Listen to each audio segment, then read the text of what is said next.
ئێرە مەیدانی گشتی قەزای حاجی ئاوایە لە سنووری ئیدارەی ڕاپەڕین، ناسراوترین و گەورەترین بازاڕی ملیە لە هەرێمی کوردستان.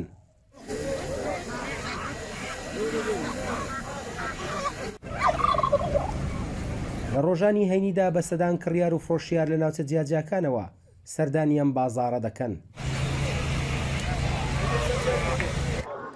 2 کیلۆنیوە بەشەر. نەوزاد تەقتەقی فرۆشیارێکی دانیشتووی سنووری قەزای کۆیە.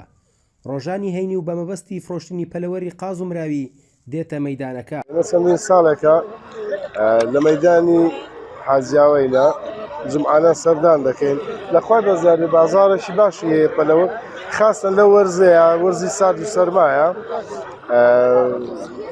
لەخوای بەزیادی بازار باش هەروە دەبێت. سز بۆ بای بێمەعاشی ئەو شتانە بەرام هێشتاکە لە پەلەوەری برێن داوازینەکان باشترە، تەبەن هەرزانترە، جمعانە لێرە هەرزانترە. ئێمە ڕاستەوخۆ بە مشتری دەفرۆشین، نەک بە سەرسی بفرۆشین.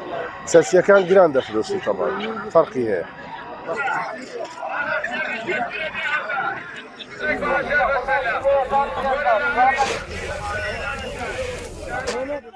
مەولود عومەر فرۆشیارێکی تری قەزای چەمچەماڵاو دەڵێت زیاتر لە 4 ساڵە سەردانی ئەم مەیدانە دەکەم. زۆر بەرفراوانە بەراورد بەناوچەکانی تر و نرخی کاڵاو کەلوپەل و پەلەور لێرە هەرزانترە، بەڵام لەم وەرزەدا نرخی قاز بەرز بۆتەوە.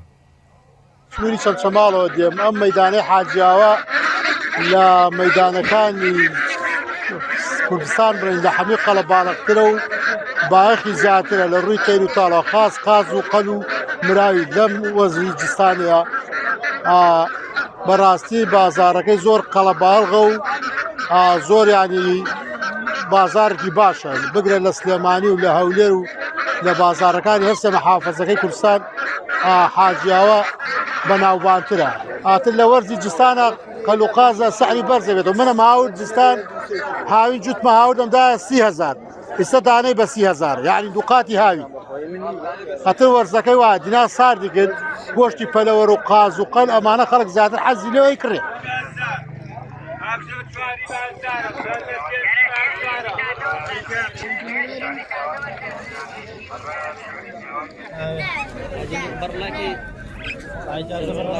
مامۆستا عەبدوڵڵا هاوشارێکی قەزای حاجیاوایە. بە وتەی ئەو لەو مەیدانەدا هەموو جۆرە پێداویستێکی ڕۆژانە دەست دەکەوێت، لێرەدا نرخەکانیان هەرزانن، بۆیە خەڵکی لە ناوچە جیاجیاکانەوە سەردانی ئێرە دەکەن. ئەو مەیدانە ئەهمیەتێکی زۆر گرنگی هەیە بۆ خەڵکی هەموو جێیەکان، بە تایبەتی لە ڕووی سەوزە و میوە و شتی زۆر لێ هەرزانە و جا پەلەوڕ و ئەوانە هەتا ئینسان یەک تۆ بڵێن یەک ئیشی گچکەی بێ، یەک شتی ئەوەیە بێ لێرە بۆی جێبەجێ دەبێ. شتی مەسەلەن زراعی و هەموو شتێک بیر و تەوردا ئاسمان تشتێکی بێ لێرە هەیە. مێژووی مەیدانی حاجیاوە بۆ 30 ساڵ لەمەوبەر دەگەڕێتەوە و گەورەترین و گرنگترین هەفتە بازاڕی ملیە لە کوردستان کە لە ڕۆژانی هەینیدا خەڵکی ڕووی تێدەکەن و پێداویستی و کاڵا بە نرخی هەرزانتر بەدەست دەخەن. لە شارپرێسەوە هەردی حەسەن، قەزای حاجیاوە.